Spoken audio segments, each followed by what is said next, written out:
আপনি যখন কালেমাকে বাস্তবায়ন করবেন সেটা ইখলাসের সাথে করতে হবে, সেখানে যেন শিরক না থাকে, সেখানে যেন রিয়া না থাকে। তারপর হলো সিদক, সত্যবাদিতা, যে কালেমার অর্থ এবং দাবি এটা আপনার সত্যভাবে জানতে হবে, সত্য বলে মানে মনে প্রাণে সত্য হিসেবে জানতে হবে। মুনাফিকের মতো হইলে হবে না, মুখে বলতেছে কিন্তু মনে সেটা বিশ্বাস করে না, এরকম হলে হবে না। মুহাব্বাত, কালেমায় যার কথা বলা হয়েছে ওই আল্লাহকে আপনার ভালোবাসতে হবে সবকিছুর চেয়ে বেশি। ইনকিয়াদ, কালেমার প্রতি সমর্পণ করতে হবে, কালেমায় যার কথা বলা হয়েছে তার প্রতি নিজেকে সমর্পণ করতে হবে, আপনার অঙ্গ প্রত্যঙ্গ সাক্ষ্য দিতে হবে আপনি তার প্রতি যে আসলে আনুগত্য করেন, আপনি যাকে যে মানছেন আপনার ইলাহ হিসেবে।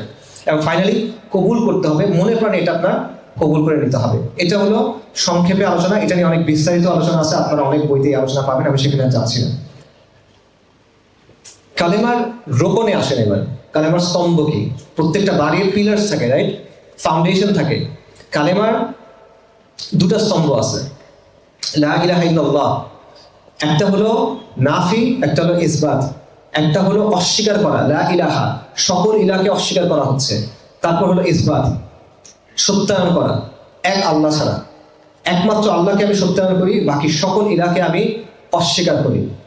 এটা আরো সহজে যদি আমরা বলি, এটা হলো কুফর বিত তাগুত বা ঈমান বিল্লাহ, যে সকল মিথ্যা ইলাহকে আপনার অস্বীকার করতে হবে, প্রত্যাখ্যান করতে হবে, এবং একমাত্র আল্লাহকে একমাত্র সত্য ইলাহ হিসেবে আপনার গ্রহণ করতে হবে।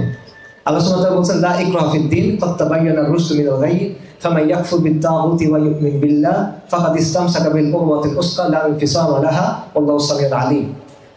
যে দিন গ্রহণের ব্যাপারে কোনো জোর জবরদস্তি নাই, সত্য পথ ভ্রান্ত পথ হতে সুস্পষ্ট হয়ে গেছে।